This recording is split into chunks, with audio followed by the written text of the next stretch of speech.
So hi, hello, welcome everyone. My name is Dora. I'm one of the organizers of Qesher, and the other one is Sebastian. You can see us both here. I'll just say a few words about Qesher for those of you who are joining us for the first time. We want to welcome you, and also those who are joining us regularly. Thank you very much for being here once again. So the project that we run now almost for 5 years aims to explore and show and learn about the history, the culture, the heritage, and also the present day situation of Jewish communities from all over the world. And from this main initiative that we started grew out our Qesher book club, where we introduce Jewish authors and Jewish books that somehow touch on the theme of Jewish life around the world. And I just want to let all of you know that actually Sarah is going to give another talk next week, so next Tuesday, a week from now, in which she's going to share about Iraqi Jews. So we will also host her as a speaker on our other type of talks, where she will really teach you about the history and the culture of Iraqi Jews. You will also hear a little bit of that today, but she will do it much more extensively next week. And I'll just say a few words about Sarah before we get started. Sarah Sassoon is an Australian-born Iraqi Jewish writer, poet, and educator. Sarah's writing follows her curiosity, exploring her Iraqi Jewish history, the story of refugees and resilience, and the rich, layered 2,600-year-old culture of Babylonian Jews, with a special interest in Middle Eastern women's experience. But today she's going to share about a children's book, which is called SHOHAM'S Bangle. And now I'm going to pass the word to Sarah. Please feel free to write questions while she speaks. And after her presentation, in about 45 minutes, we'll open it up for Q&A.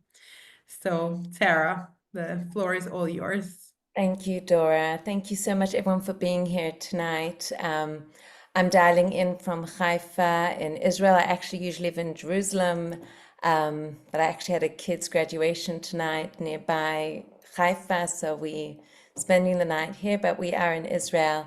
And I so appreciate everyone being here tonight. It hasn't been an easy time for Jews or Israelis. And it's especially meaningful tonight to present SHOHAM'S Bangle, because when we go into our history, when we go into Middle Eastern Jewish history, we see the commonality as Jews, but also we see, through examining where we come from, we also see our resilience and strength. And that's what SHOHAM'S Bangle is all about. It's based on my family's Iraqi Jewish story. I can see there are many Iraqis here today, which is so wonderful, many with Iraqi origin. And what I do is I collect stories. So I grew up in Australia, and my father was born in Baghdad, and all my grandparents are from Iraq. And I'll be going into that a lot more next week, in next week's class, when I explore their histories. But basically, we weren't really told what happened to the Jews of Iraq, why they left. And this led me on a journey to look for their story. So I've got a presentation, which I will now share with you, and we'll go into the story, and I will read the book. So those of you who haven't had a chance to read it, the nice thing about doing a book club with a children's book is that you get to hear the whole book read. So let me just press play.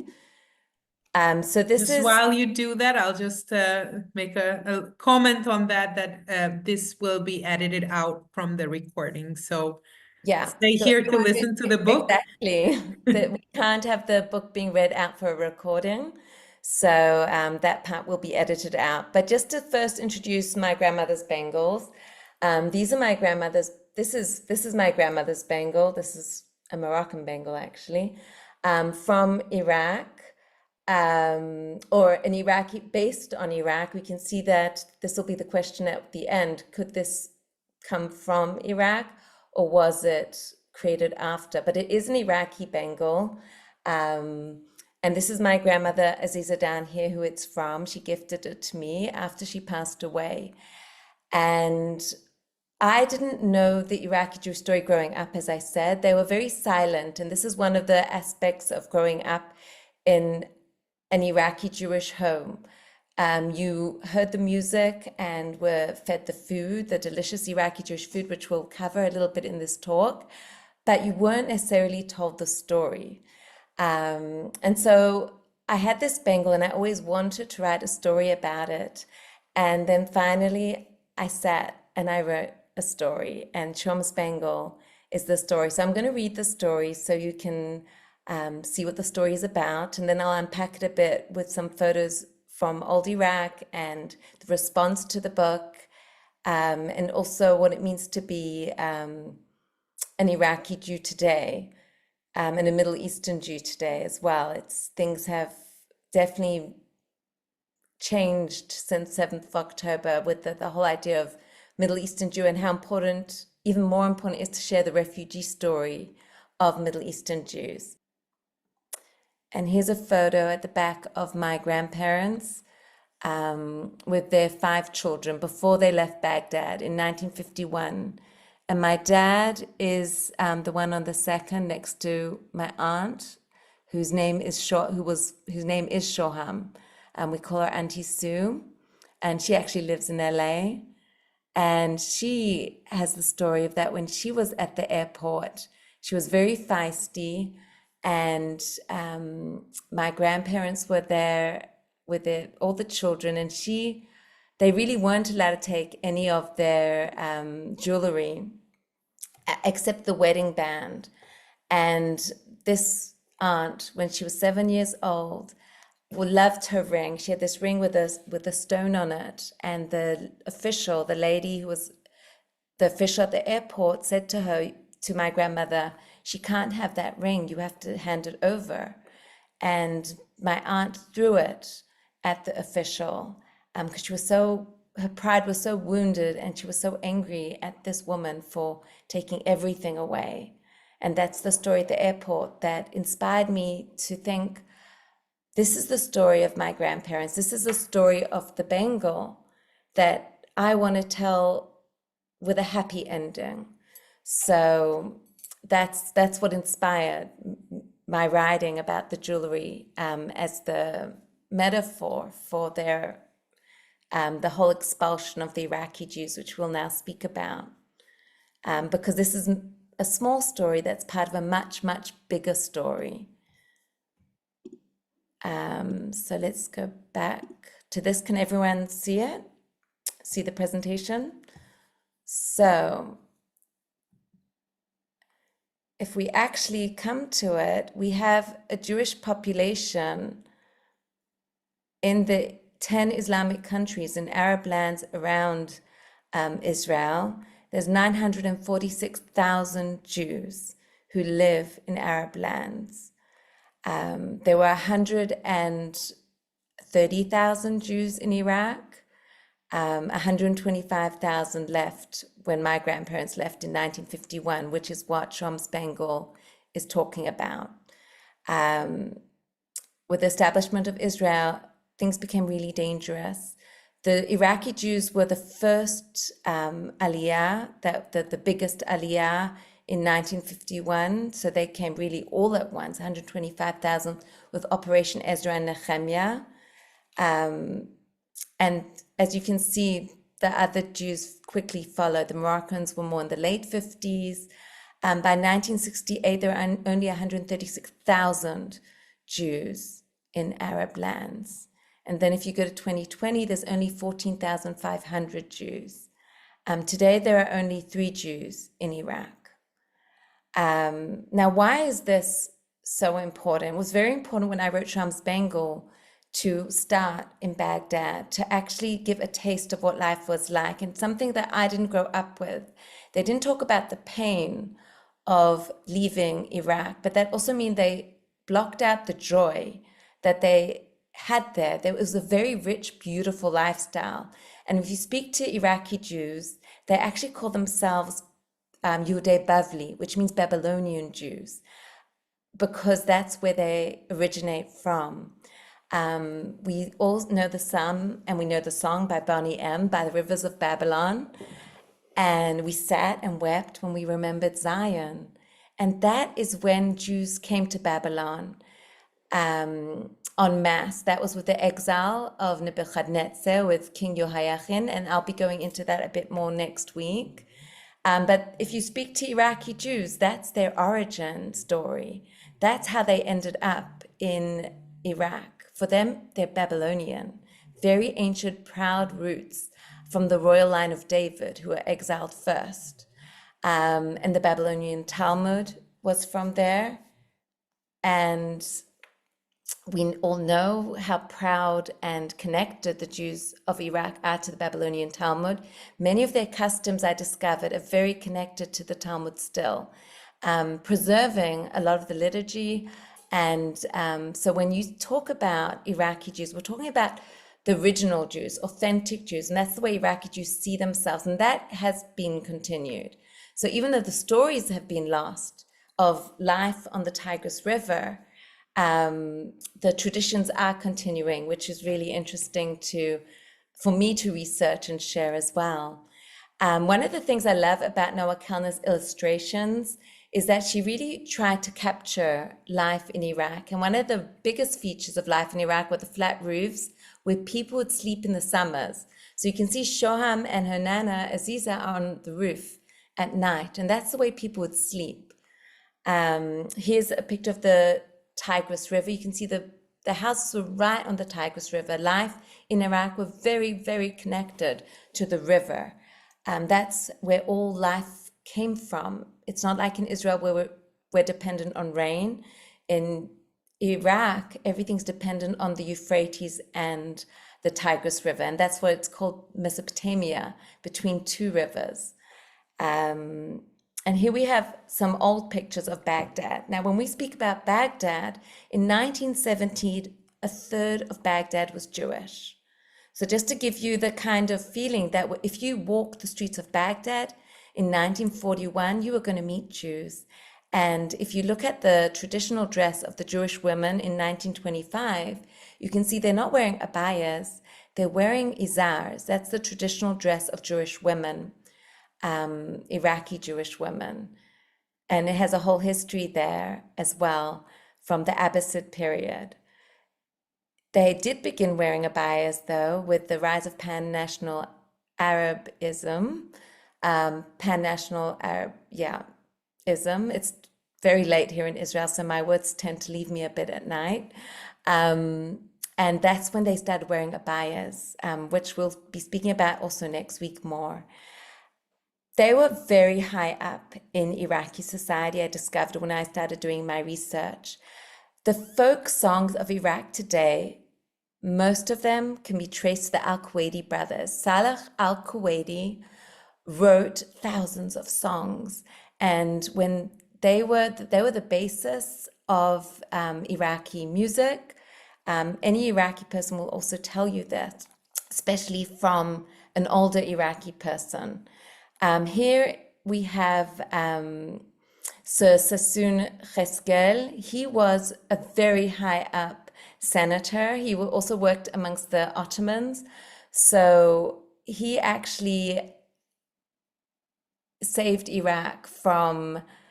The reason Iraq has money today still is because of him. He tied Iraqi oil to the gold standard with the British when the British came in 1917. We'll be doing a lot more history about this next week. But just to say that he was very high up in the government and he ensured Iraqi's economic prosperity. And he was a Jew and a traditional Jew. And this is something else people don't understand about Baghdad and Jews and the way Middle Eastern life was. It was split according to religions. This is the way it was in the Ottoman times. It was not according to nationality, but more religion. And that's what was respected. So you also have over here the Senator Menachem Saleh Daniel, and he was also a very high up Jew, but very observant. So Iraqi Jews had this special connection between the modern world and their traditional world.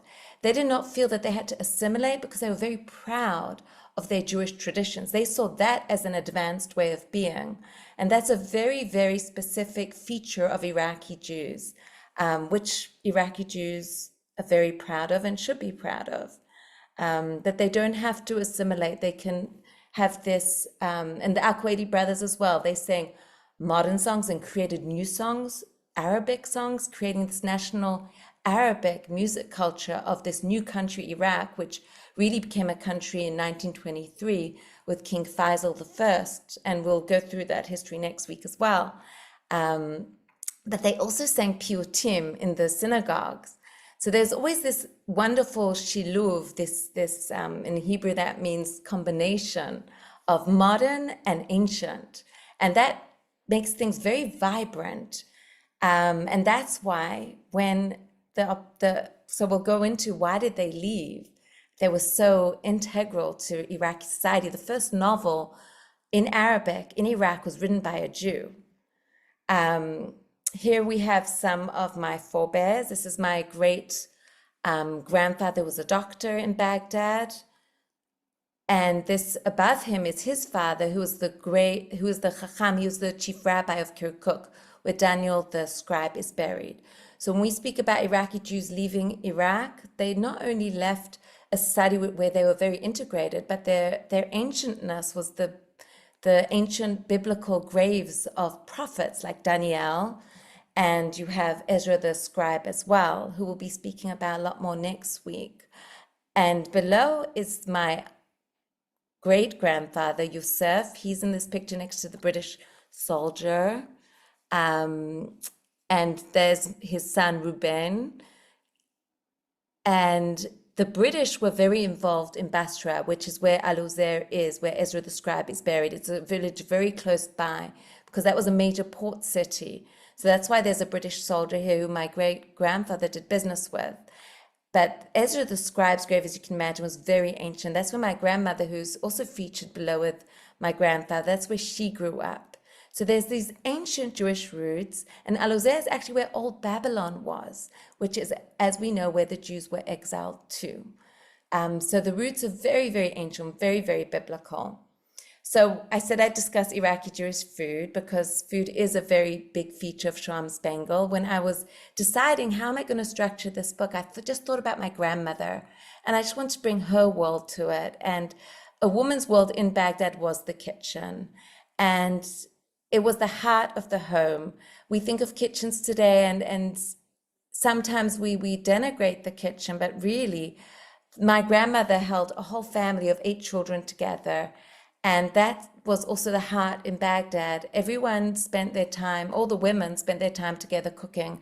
And Iraqi food reflects that because it's very complicated food. And very, as you can see, these women here are sitting, they're dressed in modern dress in the 40s, and they're making kahi, which is actually a very special food that people eat for breakfast every day in Iraq, but specifically on Shavuot, Jews eat it as well with kaima cream, which is a buffalo cream, which is very delicious.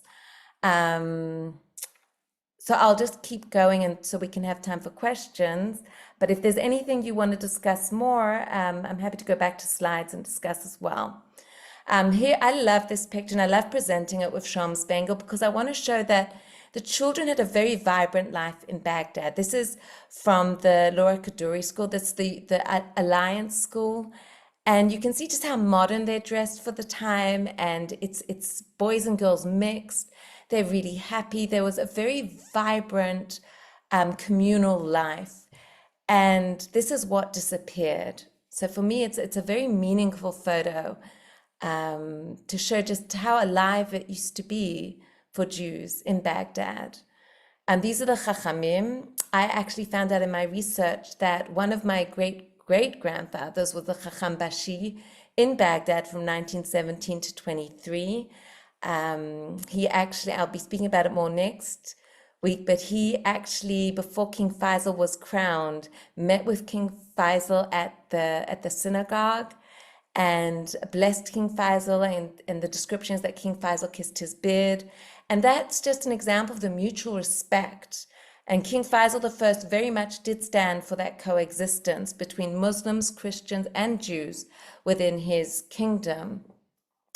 And as you can see, the Chachamim look very different from the rabbis from Europe. They're wearing the traditional turbans and robes, and it's a different world in terms of the rabbinic laws and the attitude of rabbis, which again I will be discussing next week more. I should be getting on with that. These are my grandparents before they leave Baghdad with their 4 children. My grandmother's pregnant, but she does give birth before they fly. If life was so good, why did they leave? And this has been a big part of my research and very relevant today.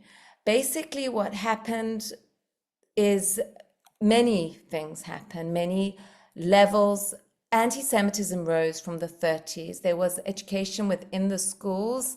They had flown German teachers in from Germany to teach anti-Semitism.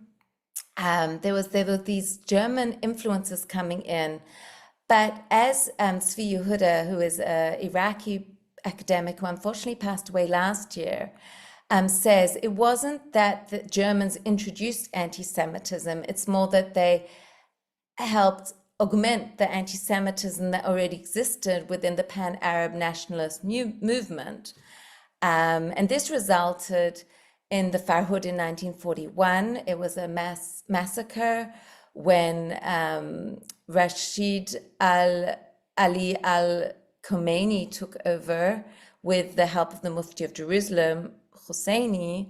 They took over Iraq for a period, and when the British troops came, because the British were interested in their oil and putting the region back on the throne, so the British were actually fighting the Iraqis army.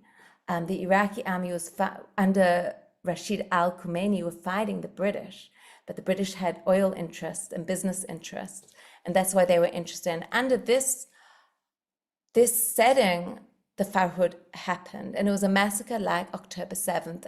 I interview Iraqis often, and anyone who experienced the Farhud since October 7th, when they speak about that Farhud now, they say like October 7th. So you can I don't even have to describe it because we know what October 7th was. And what's scary is the same Arab slogans that came with the Farhud were being screamed in Paris, Sydney, London, New York since October 7th. For me, as a researcher and someone who's written down the same slogans before October 7th and before they were screamed out on the streets of Sydney, Paris, New York, it was very scary to see. We know in 1947, with the 29th of November, with the call of the UN vote petition plan, things really plummeted for Jews. Very briefly, just to put, Shafiq Adas was the richest man in Iraq, and he was accused of being a Zionist spy and giving arms and money to Zionists. And he was hung in September 1948. Not one contact could help him. The regent could not save him, who was his friend. Nothing could save him from that fate. And that shook the Jews. The mobs who cheered at his hanging, he was hung twice for the mobs. That was enough, I think, to also make Jews realize that when the Taskit law was passed in March 1950, that maybe they should leave. The Taskit law was passed, which allowed Jews to leave. They had permission to leave. Before, there was no permission. They had to smuggle themselves out, and thousands were smuggling themselves out. And the Iraqi government said, we can't have this illegal smuggling. We need legal smuggling, which means that legal immigration, so we can take their assets. And that's what they did. And they were allowed 1 suitcase and 50 dinars per family.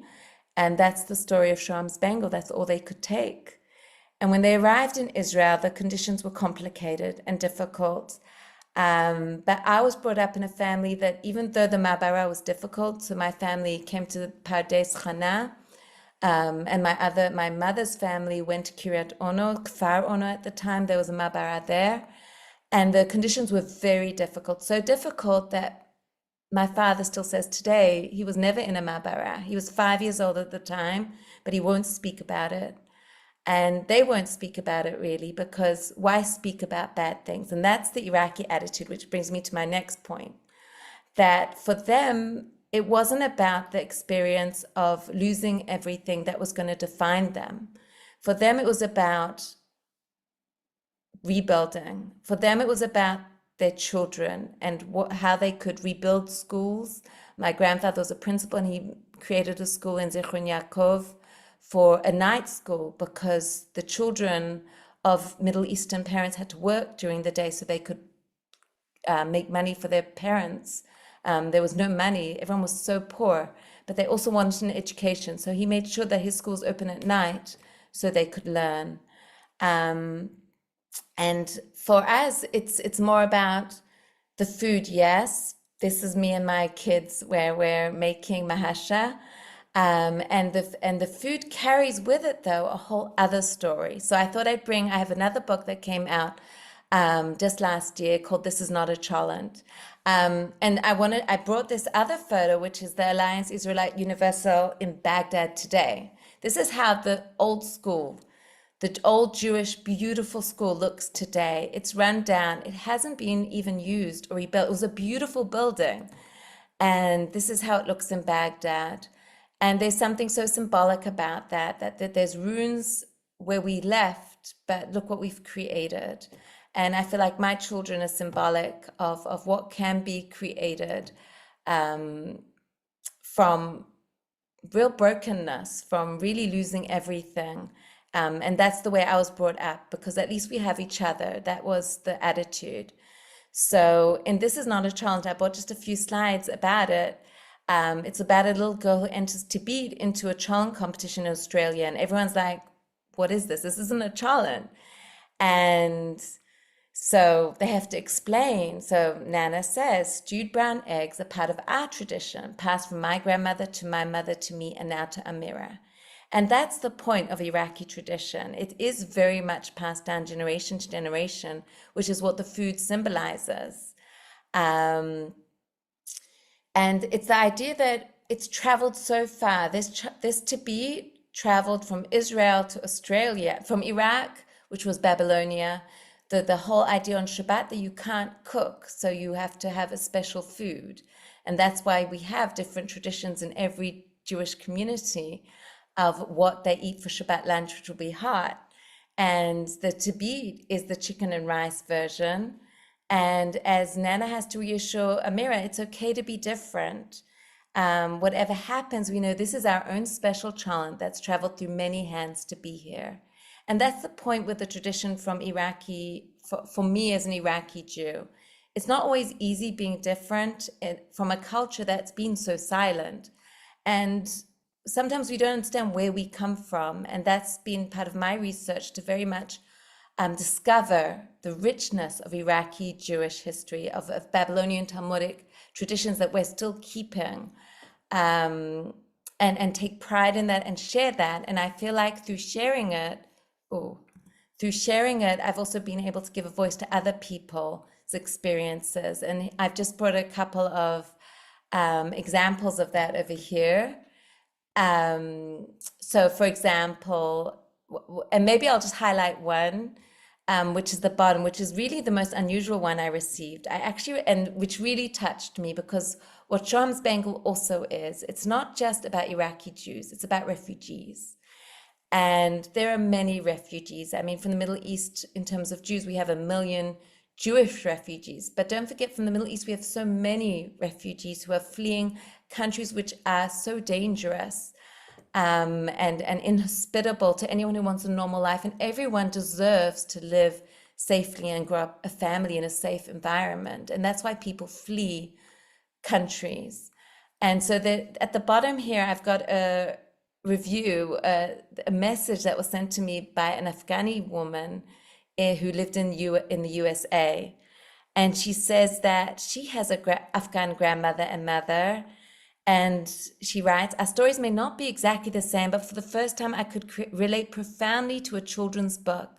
It is such a meaningful and important story to tell, and so beautifully done. The first time I read it aloud, I couldn't stop crying. By the second read, I had resolved to buy a hard copy so my kids can read it for many years to come. Hopefully my daughter will read it one day to her kids while wearing my bangles. Your book is a true gift to our family. Thank you. So I felt so touched by her writing to me, and that the Jewish story actually is a story of all refugees in the Middle East as well. Anyone escaping somewhere that's not hospitable to them. And this is just a brief video of showing how you can make a bangle and a pita, but we can skip that. It's really more for the kids. Whoa. Actually, I didn't skip it. So I actually did bake it in a pita bread at my friend's bakery, and it worked. So you really can do it. And that I'll just end there. I'll stop sharing, and yeah. Thank you so much, Sarah. Thank you for sharing your beautiful book and all the stories about it. And I really do want to encourage everyone to sign up for next week, because Sarah has a beautiful, beautiful presentation waiting for us about the Jews of Iraq. We will share all this information with you tomorrow. So tomorrow you will receive this recording. You will receive where to get Sarah's book, her website. So hopefully many of you will feel like actually having this book in your homes or giving it to your children, grandchildren. And yeah, please feel free to write any questions, or you can also raise your hand or unmute if you'd like to ask or comment. And I'm gonna try to see if there are questions already.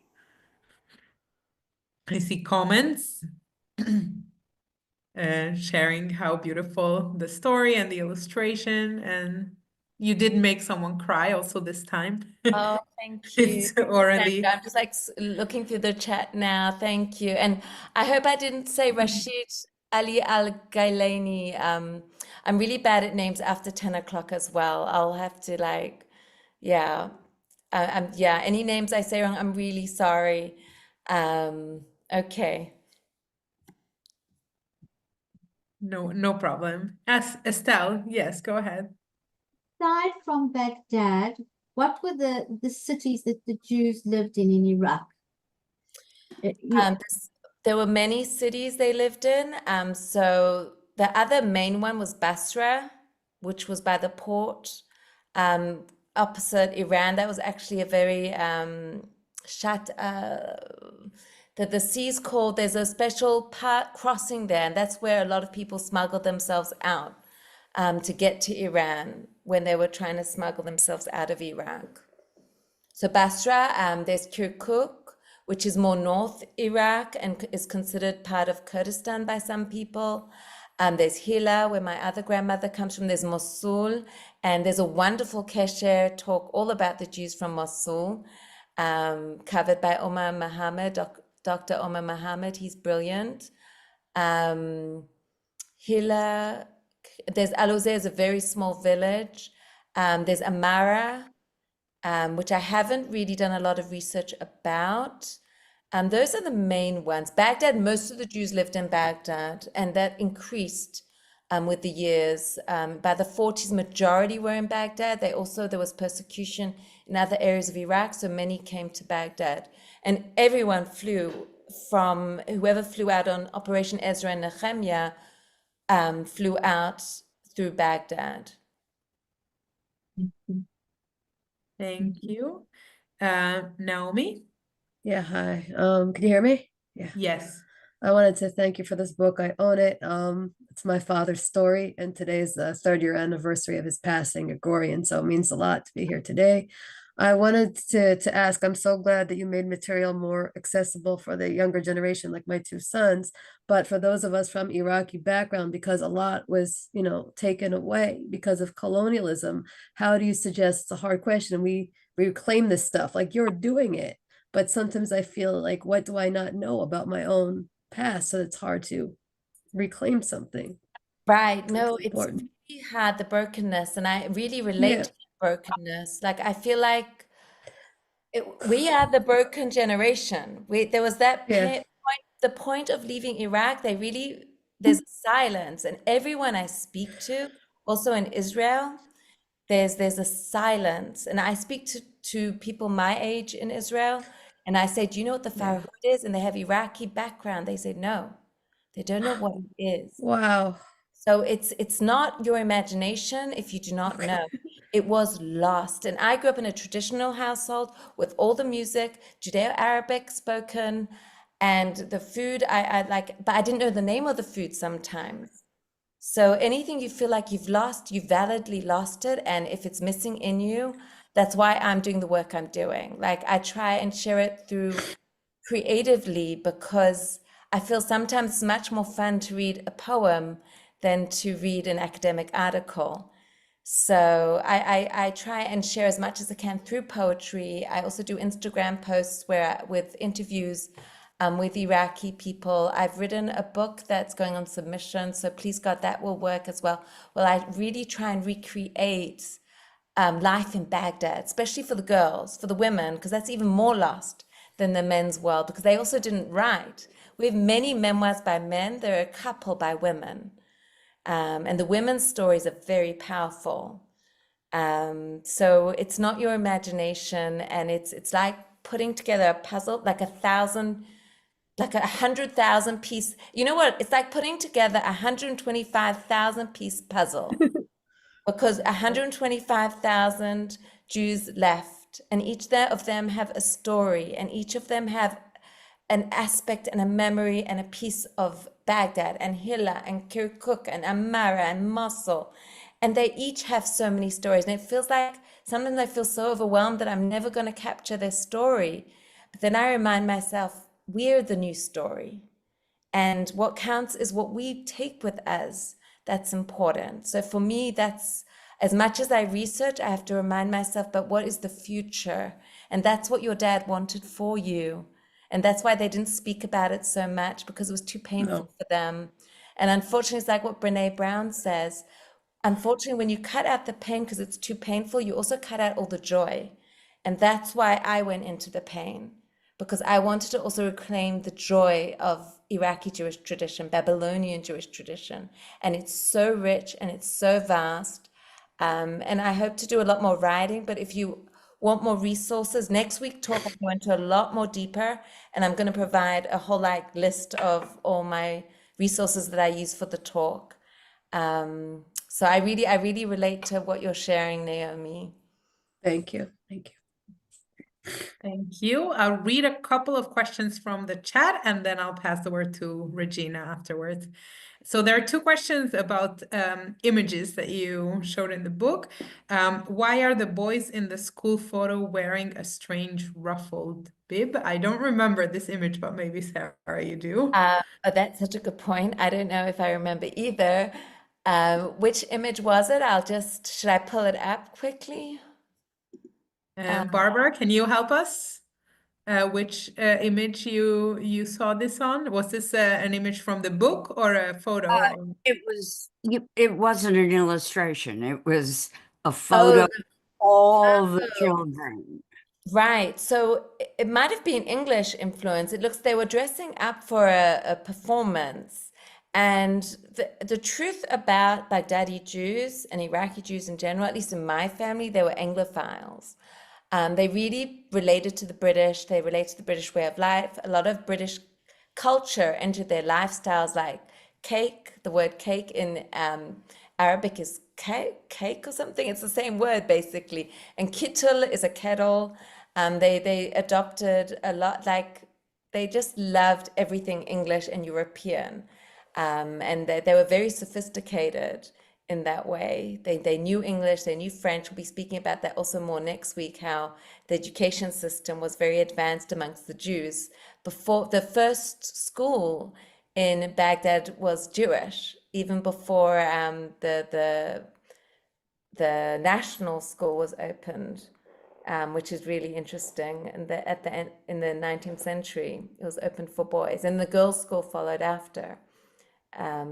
They really were, I don't know, they were very advanced, the Jews. They really helped form modern day Iraq. Thank you. And in the picture on the roof with the grandmother and Shoham, what is she wearing? Shoham. Oh, Shoham. Gosh. I love how Because you know. it's beautiful. It's a comment question from Marjorie that it's beautiful. And what is it? Let's see. Let me pull it up. Okay, I'll pull up, so I'll share with everyone so they can see. One sec. Oh, I think it's a blanket, but let me pull up for everyone so everyone can see. One sec, I'm sorry. Let me share my screen. So this is the classic image from SHOHAM'S Bangle. It just captures so much. I think it's a blanket. It's a blanket over Aziza and Shoham, and Noah chose to make it very colorful and detailed. So Yeah. does that answer? Yeah, I think Yeah. it's very beautiful. Yeah. So I'll pass the word now to Regina, and then I'll go back to the chat afterwards. Oh, thank you so much for your presentation. And I did study some of your poetry through the Jewish Poetry Circle with Florine Rosen here in Los Angeles. I just had a question. So my Iraqi background is from my family who went through Shanghai. So they left in the 1800s. Oh, you're breaking up, Regina? Was that an exile or was it? I'm gonna move. They lived in the 1800s? I'll move her. Yes, to Shanghai. And so would that be an exile or was that, was that more for business It was reasons, business. Oh, Oh, it opportunity? depends actually on their personal story. Like David Sassoon from the Sassoon dynasty went to India. That was persecution. That's why he left to Bombay by the Pasha at the time under the Ottoman Empire. It all depended on the Pasha. It depends. And then merchant trade was set up throughout the Far East. And Shanghai was one of the stops where a lot of Iraqi merchants went. So, for example, I mentioned in the chat, my great aunt, she was married off at 15. She's got an interesting story. And he was a communist, her husband. So after 2 weeks of marriage, he disappeared. And they were like, oh my God, what do we do? She was from Al Uzair, and basically he had gone to Shanghai. So she followed him. And then from Shanghai, and I guess he went to Shanghai because there was already a setup of Iraqi Jews there. And from Shanghai, they moved to Australia. So there was always a network of Jews. Everyone worked, the Iraqi Jews worked very much as a network, and they had their special Judeo-Arabic, which is the way they communicated. It was Judeo-Arabic with Hebrew letters and no one else could read it. So they were very closely knit, even as they traveled across the seas, Shanghai, Bombay, Kolkata, Singapore. Mhm. And they were very successful merchants. Oh, yes, no, I know some of that history, but I just didn't know if it was as much of exile as 1950 with the Farhud. It's a little bit different, but Yeah, there's that was a still, I think, different. Yeah, but still, I think in Arab countries, Jews were like maybe tolerated, but had a different status sometimes, like in Syria, they But were always. I feel like, yeah. The thing that comes out of it at the end is I've made those date cookies also, so The Baba that are in Tamar, the book. yes. But I made those, and yeah, so they're very good. So, I'm glad to have that heritage. That's the thing, exactly. And those Baba Tamar cookies. So what Regina's talking about is the cookies made with date paste within it.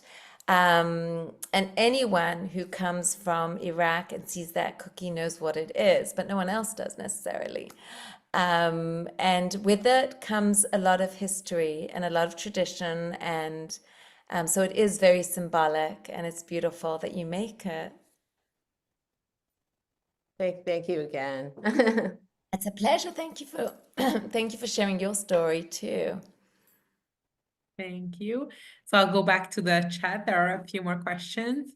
What was the role of Christians during this time? Were they also persecuted or were they allowed to worship? It's really interesting. So Christians seem to have been okay. The Assyrians, there was an Assyrian, a massacre of Assyrians in a village in Iraq, which shook Jews as well. It's something I picked up in a couple of memoirs and history books.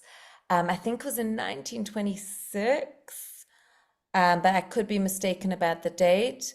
It was a bad massacre, and that's Assyrians, not Christians.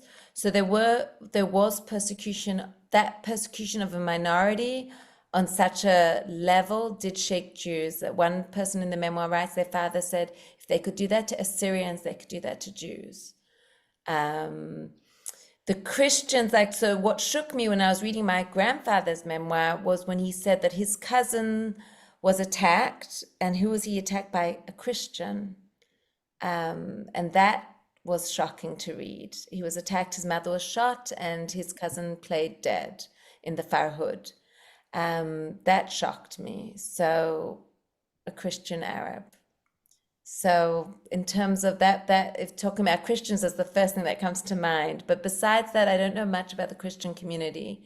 I know since then, obviously, they've been persecuted. The Christian groups across the Middle East have also drastically been reduced. If you go through the percentages, someone today at coffee was actually just speaking about how reduced the Christians are in Syria, Jordan. It's also insane that if you look at the percentages, it's a significant drop, a very, very worrying drop. And they're also ancient to this land, the Middle Eastern Christians. So, yeah. Thank you. The next question was, did Jewish people have arranged marriages in order to flee Iraq? What do you mean by arranged marriages? Have arranged, like... Diane, if you want to had share. arranged marriages anyway, traditionally, but... Dora, can you hear me? Yes, go ahead. Okay. So I have a friend whose parents came from Iraq, and his mother was Jewish and father was a Christian Arab. And the story was that the father was older, and his mother was about 16, I think, and it was arranged so that her parents could get her out of the country. So I just wondered whether that was something that people did, or this is an isolated case. It sounds like a more unique story, but people were doing whatever they could to get out. So it could, they really, the smuggling out period, I think every story is unique in the smuggling out because everyone was trying to get away every which way. Joseph Samuel wrote a book called, I'll look it up, Joe Samuels from LA. He wrote a memoir, which is where he describes how he was smuggled out as a teenager in a boat through that crossing from Basra to Iran. And he was under straw, and it's like frightening what he had to go through. And again, I didn't hear of anyone under straw until I read his book. So that it makes me think that this is what I'm saying. It's 125,000 puzzle pieces because everyone's story is so unique, and that's maybe also just the beauty of humanity and just sharing our stories is we get to see all the different parts of an experience through everyone's story. I'm going to just put that link into. Thank you, Sarah. Sure. Does that answer? Absolutely. Thank you. And thank you, Sarah, for the link. So we'll also share this tomorrow. And I don't see now more questions. I'll just read this last comment from Annette that her uncles that lived through the Farhud also never talked about it. So it seems like many people in the audience have this experience in their own families. Yeah, and that's why it's important to talk about it. It's the second and third generations, we feel it, but we don't have the words for it necessarily, and that's why it's by recovering the words, recovering the stories, we give back the narrative, but not only just of loss and being refugees, but of resilience and pride of what we've rebuilt, because we come from an ancient people as Jews. And one thing I forgot to say, and I will say it next week as well, is that we're all Babylonian Jews. If the Jews came through Babylon and from Babylon went to Spain and went to Europe, that means all Jews at some point were in Babylonia. And we all follow the Babylonian Talmud. It all belongs to all of us. So as I reclaim Iraqi Jewish history, I feel like I'm reclaiming all our history, because it reflects something that we all have in us, where we all come from. And also for Israel today, as we look at everything we go through on a daily basis here, as we know the news today has been terrible, and we need to remember that the message of SHOHAM'S Bangles, at least we have each other. And this was a message I feel like I grew up in my home, that the most important thing is family. The most important thing is being there for each other. And no matter about how bad things are, and they didn't tell us the bad things, but we knew something was a bit off, that the main thing is to focus on the good and only talk about the good and see the good. So I offer a new kind of version of that. So it's we have to hold the pain and see and witness the pain. And there is so much pain in Israel today. You know, just you go to a wedding and you see the mother of, I saw like Sarit Zussman last week, the mother of Ben Zussman, for example, and you have to witness her pain and say, thank you for your son's sacrifice for us to live. And we hold the hostages' pain and we're praying for their release. But on the other hand, we still have Israel, and we still have soldiers who are able to defend us, which we never had before. While we were in our diaspora, we were always vulnerable, as the Iraqi Jews were vulnerable in Iraq and persecuted just for being a Jew. This is the story of Jews in the diaspora, and now we have a different story, and we get to choose which part we're going to focus on and build on. And in Israel, they focus on their children, they focus on keeping the businesses going and the everyday going, and they celebrate weddings. Tonight there's a wedding my son's at. And we need to hold life and the reality of the cost of this life, and somehow hold pain and joy together. Otherwise, we don't survive. But that the Jewish way is to hold both, and that's the way we grow resilience, and we grow hopefully a future that can please God, be safer, and something to inspire the rest of the Middle East, because it's not just about refugees. We can't just be a people about refugees, but rather what we rebuild, the new homes we build. And that's the message of the Jewish people, and something that the whole world can learn from. Thank you so much, Sarah. Thank you for your beautiful presentation and your beautiful words. Thanks for having me. Thanks everyone for being here. Thank you so much. Thank you everyone for being here. Thank you, Sarah. And we really look forward to hearing you speak next week as well. And thank you everyone for joining us today. You'll receive, again, I mentioned earlier, you receive all this information. We hope you enjoyed it, and we hope to see you very soon at other events. And we wish you a wonderful rest of the day, or good night if you are in Europe or Israel. Thank you, everyone. Bye.